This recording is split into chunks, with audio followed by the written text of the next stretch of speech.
Hey guys, Cryptosician here. Now, as much as I'm not a big fan of trading news, I don't trade fundamental data release, and I don't advise my mentees to trade it. However, I take note of the data that comes out through my FX book or Forex Factory, and I observe what that particular news data does to the market, to the particular pair that I'm looking at, or the pair that it affects, the currencies it affects. For instance, now we had news yesterday, CPI came out yesterday for the US dollar, and it affected the US dollar. All right.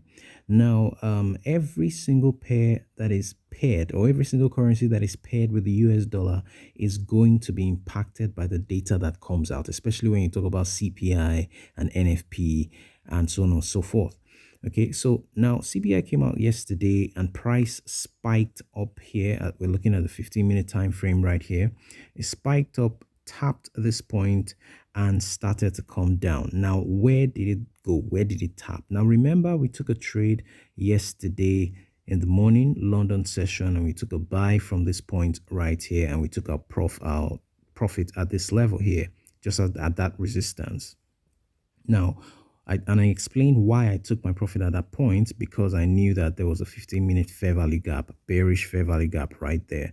Now, you see that when the news happened right here, when the data was released, price spiked up into that 15-minute fair value gap, as you can see right here.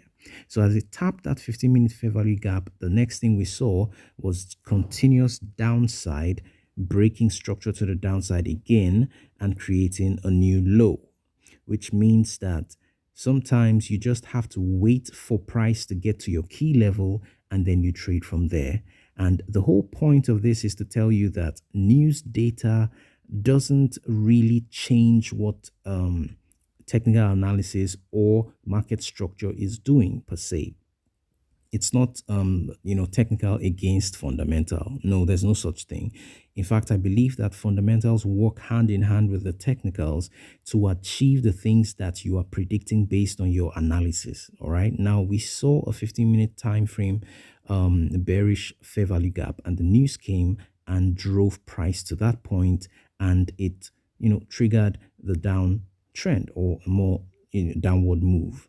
All right, now today again we see something happening here, because we got some economic data that affects the British pound this morning around 7 a.m. And when the data came out, there was also an upward move, because the data favored the British pound, and then price went all the way up and went